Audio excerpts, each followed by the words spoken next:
មានអីវ៉ាន់ recommend ទៅកាន់បងប្អូនទាំងគ្នាមួយអានេះគឺប្រភេទពួក iPad Pro 2018បងប្អូនទាំងគ្នាខ្ញុំនៅដាក់ក្រោយខ្នងនេះហើយគឺប្រភេទពួកនេះគឺប្រភេទពួករៀងស្ទើរតួវាបានល្បាក់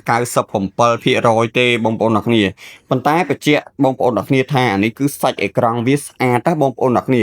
ប្រភេទពួក Pro 2018នេះកម្លាំងម៉ាស៊ីនវាគឺអេមណាបងប្អូនទាំងគ្នាយកទៅរត់ហ្គេមធំអីគឺធានាថានៅមួយឆ្ងាញ់ដៃឲ្យហ្មងអេក្រង់ 120Hz speaker 4 គ្រាប់បងប្អូនទាំងគ្នាស្ទើរតែលើភិនភាគខាងក្រៅបន្តិចបន្តួចទេប៉ុន្តែបងប្អូនយកទៅប្រើគឺចំណេញលុយខ្លាំងមែនតើអានេះបើសិនបងប្អូនយកតែ iPad ខ្ញុំគិតឲ្យបងប្អូនតែ$300ស្ដាងតិចតួចទេបងប្អូនទាំងគ្នាអាចពិចារណាបានប្រភេទពួក iPad Pro 2018អានេះគឺខ្ញុំមានតែមួយដើមគត់ប្រភេទពួករៀងស្ទើរតួហ្នឹងណាបងប្អូនទាំងគ្នាមានតម្រូវការមកលឿនមកអីវ៉ាន់នេះខ្ញុំបញ្ជាក់សាច់អេក្រង់ស្អាតស្ទើរតែភិនភាគខាងក្រៅតិចទេបងប្អូនចង់បានអីវ៉ាន់យកទៅប្រើបញ្ញាប់មកលឿនមានតែមួយដើមគត់អូខេអរគុណ